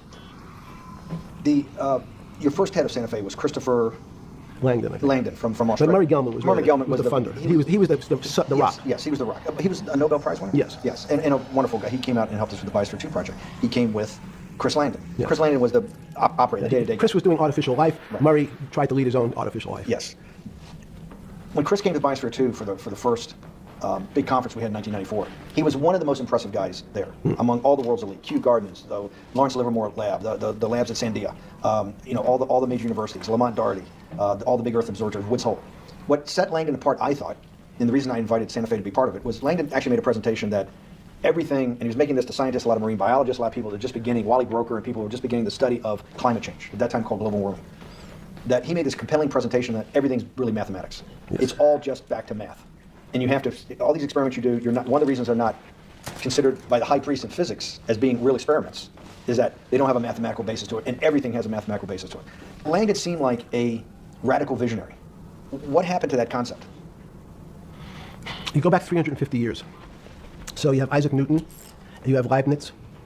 Move forward, you have people like Heisenberg and Gödel, and what every one of those mathematicians and philosophers came to understand is that there's numbers can describe certain things, approximate certain things. But in fact, trying to put measurements and numbers on other things that are really unexplainable is folly. So 300 years ago, they said that unexplainable realm was God. And people who attempted, in fact, to explain the unexplainable, who said, yes, I understand the unexplainable, were charlatans, they were the occults, they were the astrologers, they were the con men. Alchemist. Yes. Well, no, alchemist was, in fact, they believed that there was a way to transmute one metal into another. In fact, they always wanted to see if they can create gold. There's no reason, if you think about it, they recognize that one metal is different than another metal because it has some additional pieces to it. It has additional neutrons or protons or electrons. So because they thought it was a machine, they believed it was a machine, if I can take 5 protons and add 5, that gives me 10, I should be able to get gold. Move everything around inside these systems, the molecules, transmute one molecule into another, and if this molecule I've transmuted it into is gold, I'm a rich man. It's back to money. But there's something strange happens. Isaac Newton says, this is really weird. If I want to push a ball on the table, I have to touch it.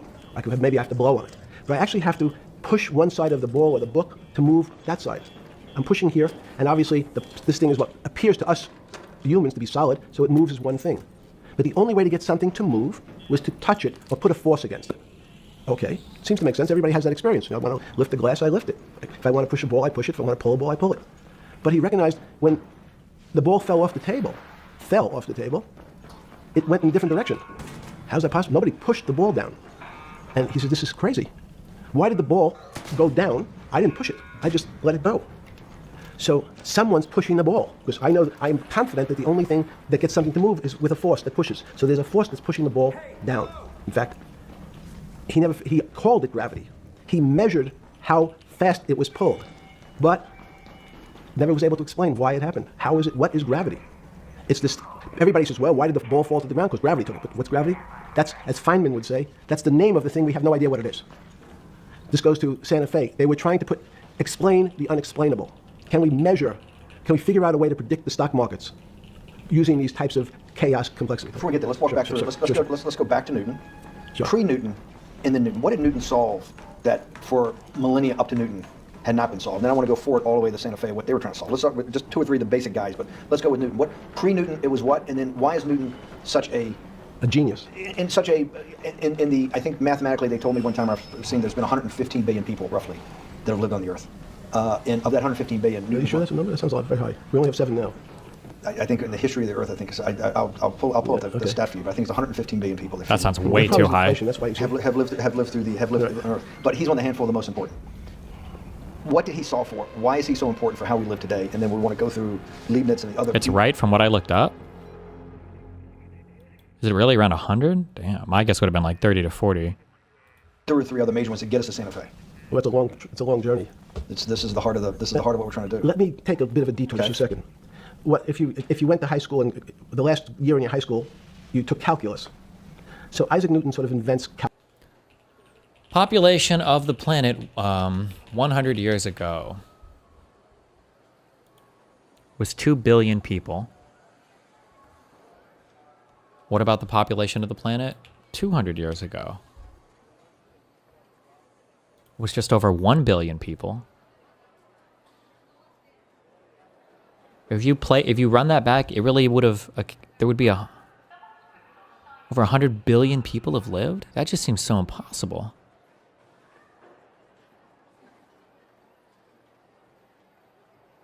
Huh.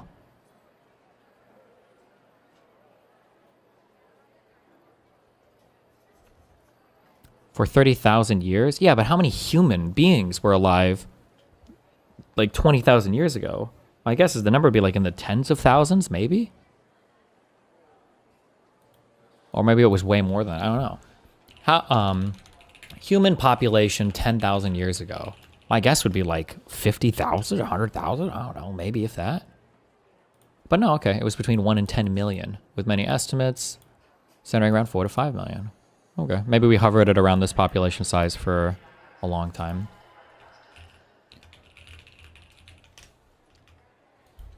Calculus, but that sounds advanced. You know, mathematicians... To torture seniors in high school before they graduate. Yes, but obviously, no, yes, the answer is yes. Certain people could never do calculus. Why is it? Why is calculus so... Why is that the dividing line between, you know, to me, people who can handle that and can go on to do certain things, and people just hit the wall, even if they know math? It seems to me that there's... That calculus is the thing that changes. It bridges. That's because it's about the theory of change and the theory of how things change. It's a great question. But in fact, what calculus does is it's somewhat philosophical. That's why mathematics is you know, Newton wasn't a mathematician, he was called a geometer. That's what they used to call themselves. They understood geometry and numbers. But there's an old conundrum where it says, during Pythagoras' days, Zeno's paradox it's called, where they said, well, if the wall is 2 feet away from me, and I take one step that's halfway to the wall, that'll be 1 foot away, and if I take another step that's half again, that'll be half a foot away, and then a quarter of a foot, I could walk forever but never touch the wall. Doesn't sound realistic, doesn't make any sense in our real lives of the physical. But what Newton understood is many problems were like that. Many things approached the wall, or in calculus, approached the limit, but never really reached it. So he said, it's okay, you don't have to reach it. We can do lots of the mathematics as if it was so close, it was almost there. And we can do lots of mathematics almost being at the limit. And this is really important, Steve, for today. Because most of the science up until today was things that are starting to approach the limit. You were taught in high school that if you had 1 divided by 0, if you remember your high school algebra, you were told, what's the answer to that? Is there an answer to 1 divided by 0? No, if you were in high school, it's like, stay away from it. It's the boogeyman. You could write it down as it's undefined. It's not able to be determined. There's a bunch of things. But in fact, 1 divided by 0 is a strange things happen. It's a world of the strange. And what I'll explain to you after is that when you get 1 divided by 0, you get into a world we don't know what happens. The answer is it's not explainable. We can call it things like undetermined. We can have a convention to say it's X, Y, or Z.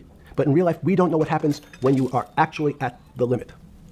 So Newton thought the same concept is that the limits were God. You got close to God, but you can never be God. He had this sort of religious interpretation. Okay, I want to go back to Newton. Why is Newton such a big dividing line in mankind's history? What is it about Newton? What is it about what he's trying to solve? What did they not know beforehand? And People are saying that part of the rehabilitation was to make Epstein like a math science guy. So maybe these are things that he's learned like very recently to try to sound impressive on this or whatever, to like a normal person, I guess. I because we live to a degree in a Newtonian universe, although I realized later it was subparticle atomic physics, but at least for a while it was Newtonian. So what's the dividing line? Why is he so important? Why is he an inflection point in mankind's movement from the swamp to the stars? It's a great question. Because stars, what Newton starts to allow us to do is to make accurate predictions. Remember that we've talked about that with money, about the things in our... What does Bannon have to gain by rehabilitating Epstein? What does Bannon have to gain by rehabilitating a guy who is insanely well-connected and has massive amounts of wealth? I don't know, my dude. That'll forever be a mystery. Try to figure it out. Physical world. How cars, he didn't have cars then, how horse carriages moved, how bowling balls moved, how pool cues and pool table balls... Had people tried to solve that before Newton? Many, Heraclitus or Plotinus, Pythagoras had these greats that we hear about, had they tried to solve the same problem? Not the same problem. They tried to, again, what Pythagoras does, he starts to figure out these relationships in triangles. For example, everyone knows the a squared plus b squared is equal to c squared, that Pythagorean theorem, which is basically says these shapes in a triangle, each side of the triangle has a fixed relationship with the other two sides. That's strange. He knew, again, but it was all numbers. This was a system of things in the physical world, and Pythagoras says we can start putting numbers on things that help you predict how they will behave. You can add 2 triangles and make a square, some different shapes. They were looking at geometric forms. Newton says, well, I want to know how planets move. I want to know how things around me move. Can we find formulas? Can I find formulas that explain what I see in the physical world, how physical things interact and how they describe one another?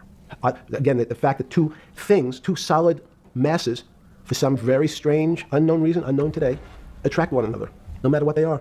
People have seen the experiment. You're hanging something, 2 little metal balls from a string.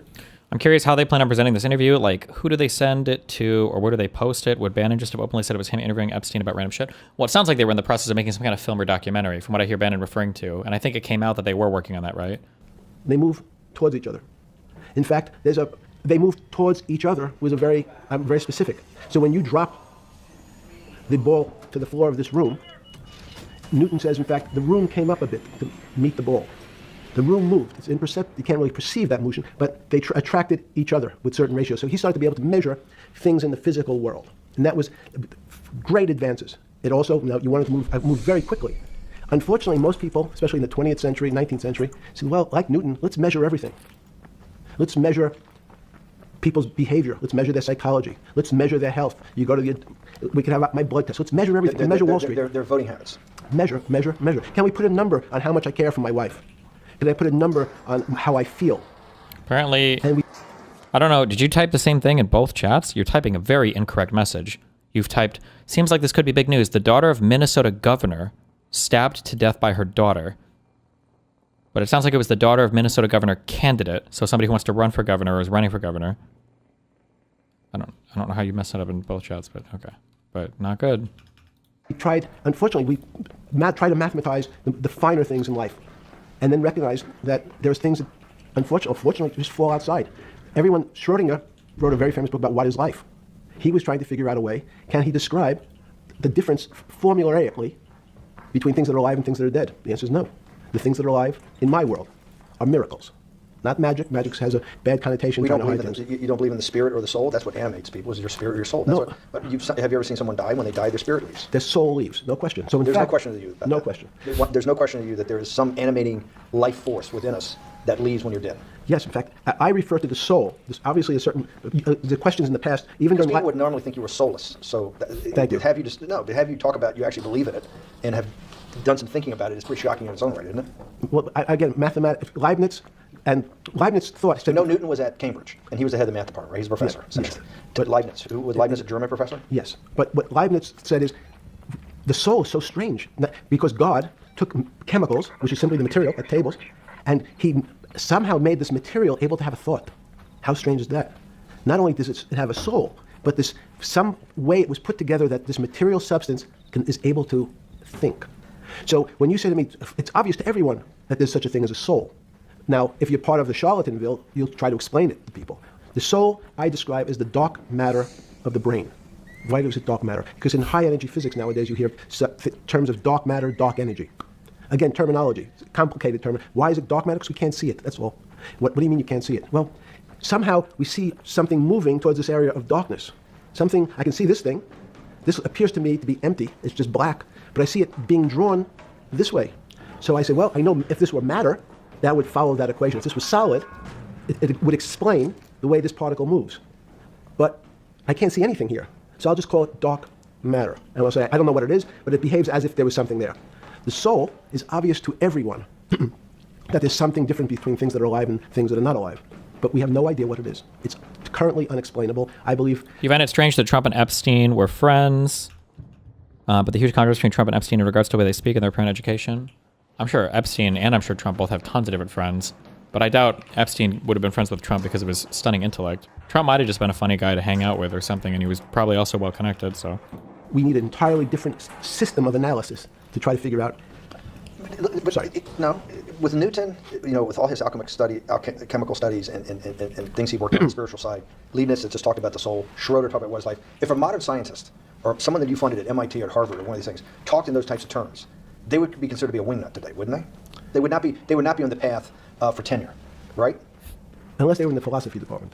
This is exactly my point. We're talking about three of the greatest mathematicians in mankind's history that have really changed mankind. Talking like this, what happened? How do we get to a situation where they could not be in the high physics? They could not be in the mathematics department or working in high energy physics. It's an easy answer.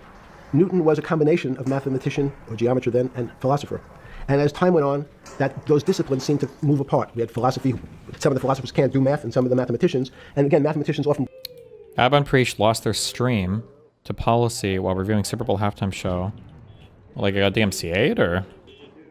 Break into two categories. People that solve problems. Those are more like geometers in the old days, just problem solvers. And then there's thinkers, theoreticians. They're more like the old movement towards philosophy.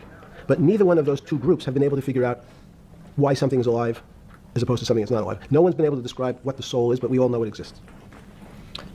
And I think what we need is a new... Science is a bad word. I think science only describes the things we already know about the physical world. In fact, there's an argument that the physical world that we see has been created out of our systems of mathematics.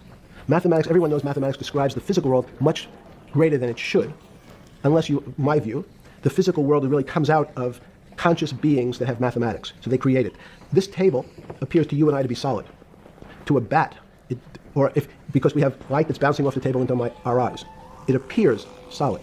If instead of eyes that responded to wavelengths of visual light, our eyes responded to radio waves, the radio frequencies, it's not different, it's the same type of frequency as light, but different Oh, that's not a speeds. zip line. The Fuck table's me. invisible. We know that our phone works in this room. So the waves are coming through the windows, the waves are coming through the walls. So the walls are invisible to that type of radiation, that type of energy. The walls are, I can see them because my eyes, a physical system, determines that the walls are there. You, with Murray Gell-Mann, you founded, or were the original donor, and had the idea of Santa Fe Institute. In 10 or 15 years later, that effort to study the complexity of systems, mathematically, Yes. was It's a essentially total failure. A total failure. Total failure. Why is that? It's the failure of science because, in fact, if to some extent, science doesn't describe romance. I don't know why I'm attracted to somebody. I don't know. Jesus. People are attracted to each other, and everyone has the same feeling. They've seen someone walk in the room, and they say, "Oh, that person gives me a creepy feeling." Science has tried to describe. Science doesn't describe what creepy feelings means. They just know it's a creepy feeling. I think women, as I said the last time, have an intuitive sense. What is intuitive? They have intuition. They have feelings, and they're able to deal in the realm of things that men, especially men like myself, find unexplainable. Women have intuition. Men see things a bit differently. Men want to measure everything. Women are not really that interested in measuring. In what you're saying in macro terms, you actually think science, mathematics, maybe ultimately technology, is moving to that more intuitive. I think science and math are old-fashioned. And unfortunately, people are still taught that they have to learn algebra in school and certain things in school, as opposed to learning to have an emotion. Is this what Larry Summers was trying to get at? Maybe he didn't say it perfectly enough, but what he was trying to get to in that system, the systems we study today, the way mathematics is either taught or understood, that women just haven't gotten up to the highest realms of engineering or physics or mathematics because of that. And you're actually implying that there's either new branch of science, or we've hit an inflection point like in Newton that's going to go in. Newton took mankind in a different direction because he was able to measure. Then you had subatomic, non-Newtonian physics later.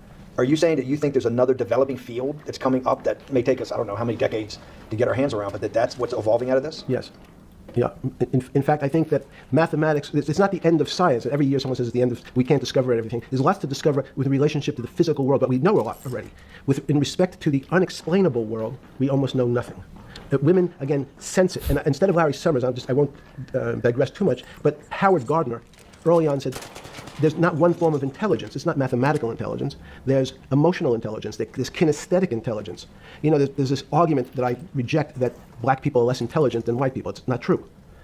We know, for example, that if I was in the forest and I had to run from the lion or figure out a way not to be eaten, and my competition is a local African, I'm the one who's getting eaten because they have the intelligence to deal with their local environment. So it's just different. It's not better, it's not worse, but there's many differences amongst different types of people. And so people have different intelligences, and they excel in some intelligences usually, and less so in others. When did it come to, because the world of high finance is a world of pure reason, or is it a lot of emotion? This gives kick. I want to play WoW. Bro, I'm never playing WoW. I love you though. Okay. Central banks, when these decisions get made, is it that high church, like the high church of science of high energy physics, or is it as much emotion that comes in as much as the mathematics and the reason? That's a great question. I think if you talk to really experienced and successful traders, and you ask them how they know what's going on, they can't give you an answer. They don't know. They feel it. They can feel the way the market's moving. They can feel the way the stock's moving. And these are not very well-defined terms. It's difficult to put in mathematics terms. How did I feel it? You could look back and make guesses what I was seeing. But great traders feel it and then act on their feelings. That's the difference. Many people feel it but are afraid because they want a mathematical justification before they take that next step. When you first got on the trading desk at Bear Stearns in the late 70s or mid 70s, were you shocked by how little actual understanding of mathematics that the traders comprehended? Yeah, well, again, we had a Texas Instrument calculator. Most stockbrokers, especially before 1975, if they were good stockbrokers, could add. That's about it. They could multiply. If you could multiply, you were already in the top 15% of stockbrokers. Stockbrokers simply meant there's a story. When I went to the first person, I had no money, and I said, "How much money do you make a year?" And he said, $400,000. I said, impossible. I'm making $10,000. That's probably more than your family had made in its entire existence. Yes. And he makes it in a year. I said, what do you do? And he said, it's too complicated for you to understand. Which is what the main thrust of Wall Street people, they want to tell you it's too complicated. Because if you understood that that person was simply, he had a brother-in-law, in fact, in this case, who ran the pension fund of General Motors. His brother-in-law would call him and say, buy 1,000 IBM. He'd hang up the phone, he'd write it out on a ticket, and walk it to a window. That was his entire skill set. Hello, write what my brother-in-law says, walk it to a ticket window. Give me an example when you were on the trading desk in the early days of Bear Stearns of a time that you felt either complete uncertainty or you saw total panic, where something was happening that people couldn't foretell and that they were like in an airplane cockpit where it's going wrong. Walk us through that. In 1978, I think it was, across the news wires, there had been a collapse of the currency in Thailand. On the other side of the world, had no relationship to me. I wasn't sure where Thailand was. But the fact that a currency, a country's money, had all of a sudden dropped tremendously in value, affected the rest of the world's markets. And people panicked because they'd never seen that before. A very small part of a very complex system had a shock throughout the whole system. So prices on Park Avenue apartments, the bond markets, the stock markets, every started to gyrate. You know, there's an old mathematical expression that if a butterfly wings in Mexico make a wrong turn, it spins out, and eventually, by the time it gets to Canada, it turns into a tornado. So these are part of complex systems. So Wall Street, in certain parts. Santa Fe Institute was supposed to actually come up with a formula for that, for the butterfly wings. Why in 15 years did you reach the end of at least that experiment?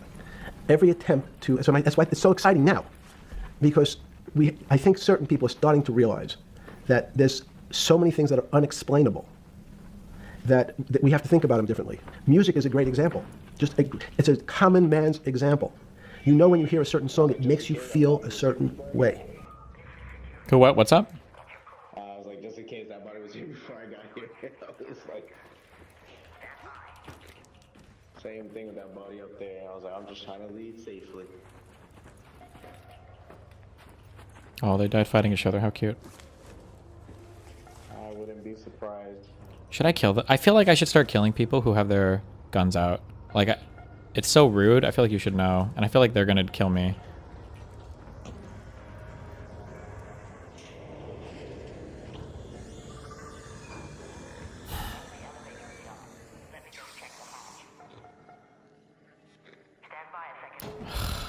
You just have to have faith. I've been killed too much today.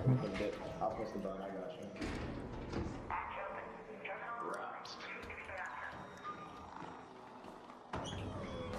you. Okay. I don't want to loot these bodies.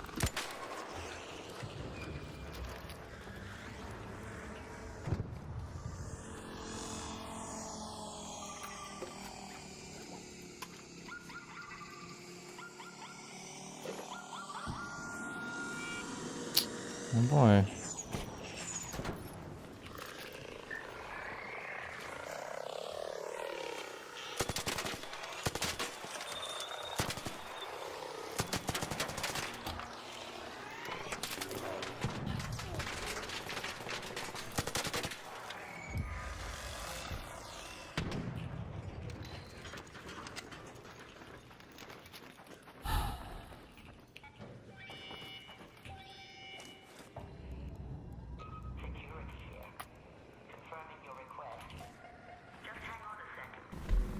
How does it do that?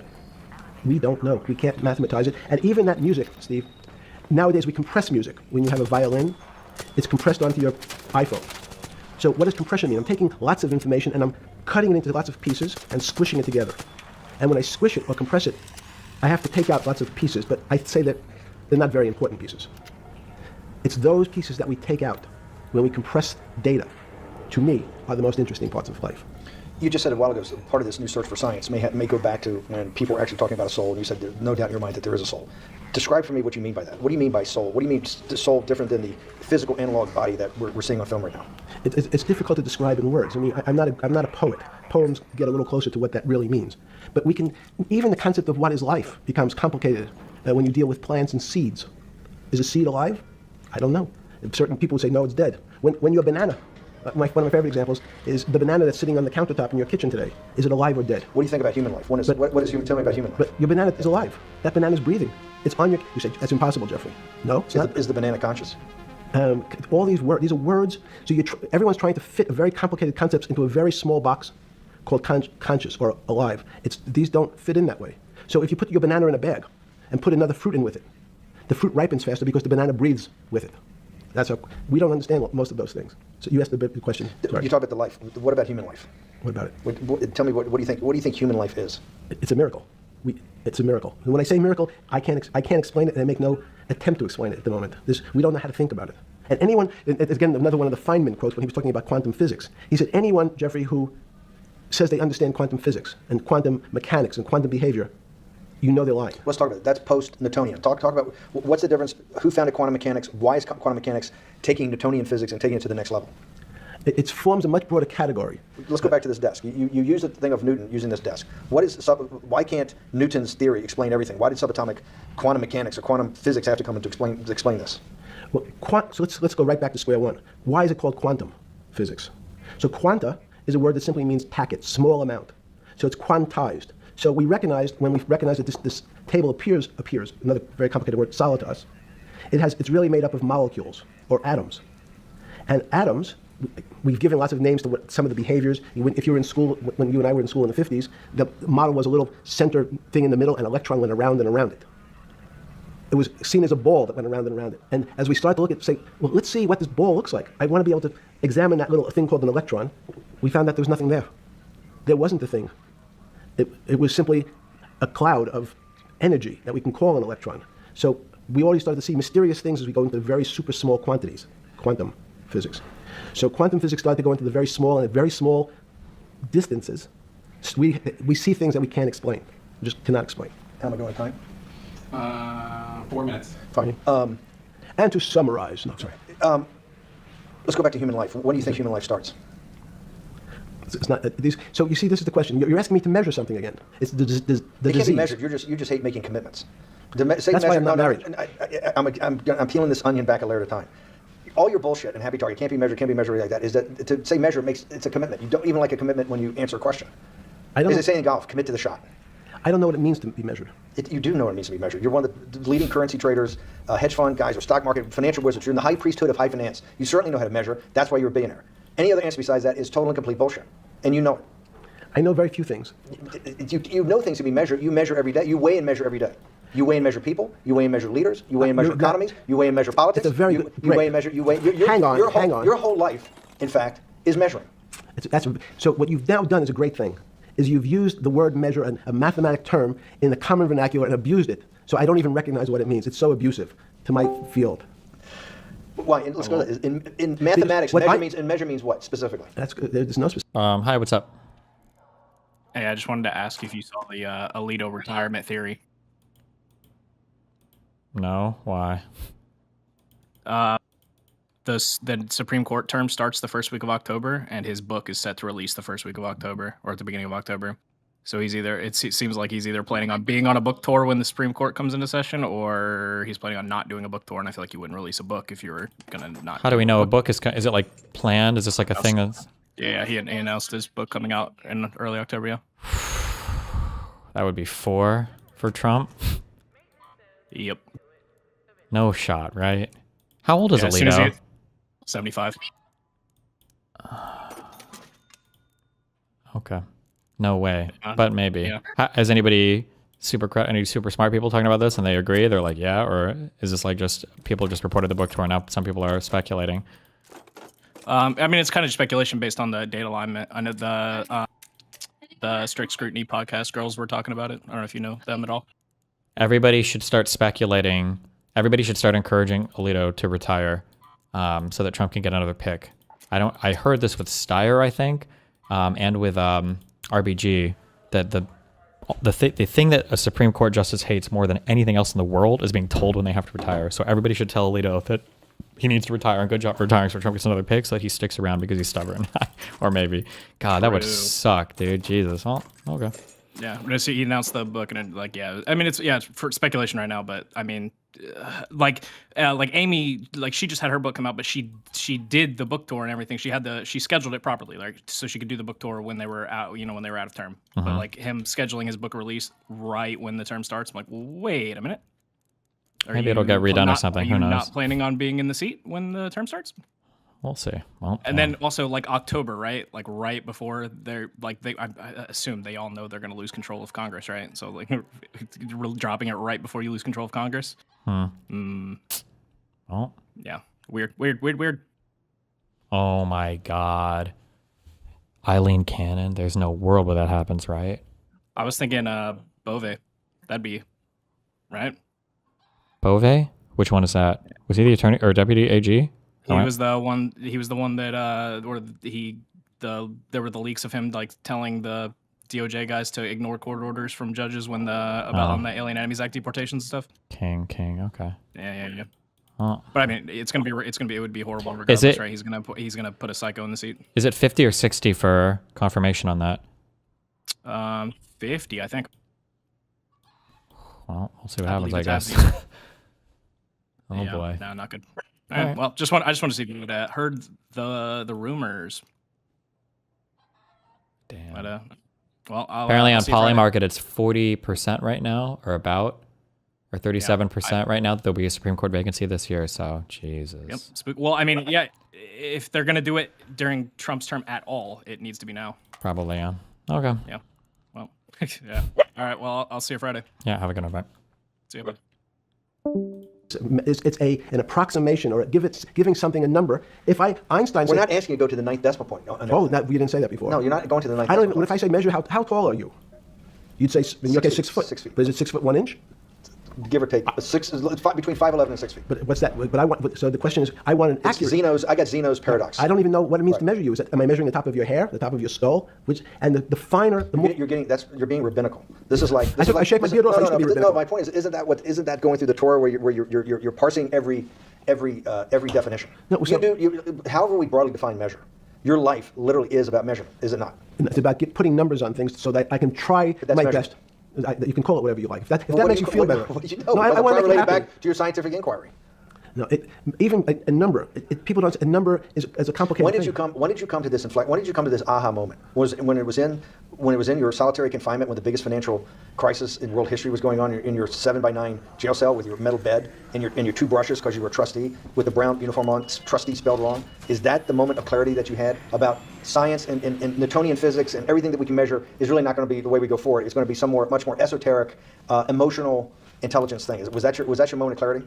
I wish it was, because it would make such a great story for this interview, but it's not. It's the fact that I lead such a privileged life to come across. But when did you? If it didn't happen then, when did it? Or did it happen before? I was going to hopefully get to the. Okay. I'm in a privileged position to have some of the world's smartest people come to my house and tell me what they think about different subjects, and I finally realized that the thing that they had most in common was there was this area, no matter how smart they were, that when I asked them the questions, they said they'd have to resort to a 500 or 1,000-year-old response to that question, which was, I don't know. You know who else found that out? Jesus. No, I'm not. Socrates. Oh. That's what Socrates kept doing, right? Socrates kept asking all the experts. He would go through, question after question after question, and realize at the end they didn't really know. They really didn't basically understand what they were talking about. And one of the things that people won't enjoy, it turns out that potentially one of the bad things to teach children is how to write. Because it constrains the mind, is what he's going to say. Everyone's supposed to be taught. But writing forces you into a very narrow channel of thinking. You have to write in a certain form, in a certain way, in a certain linear pattern. So your thinking becomes somewhat narrow. The reason I brought up writing is one of the recent discoveries of mine with respect to Socrates, Plato, and Aristotle is they never wrote anything.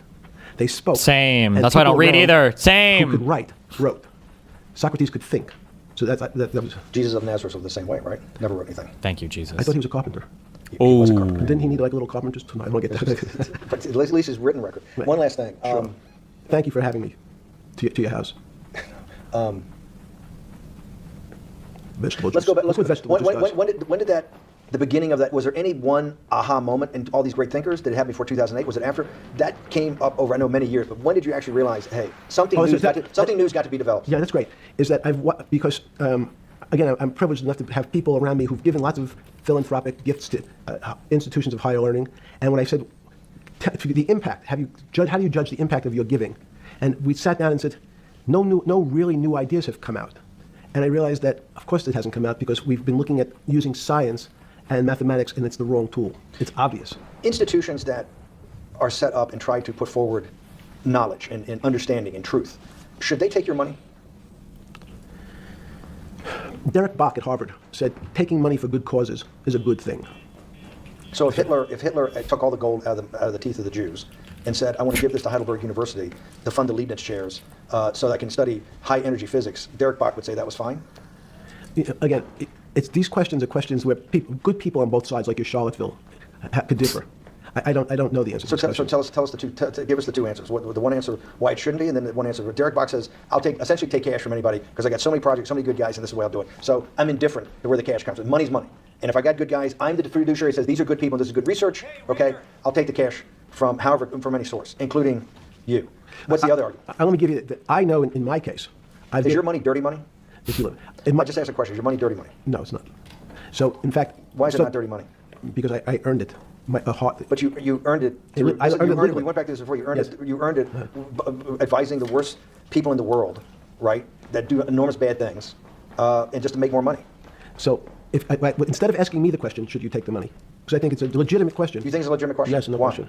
Because I think about it, I think ethics is always a complicated subject. But I can tell you that with the money I gave to help try to eradicate polio in Pakistan and India, instead of asking me whether that money should be given to these children for vaccines, I think you might want to ask their mothers who received the vaccine, who know their child now won't get polio, and ask them if Epstein should have helped these people.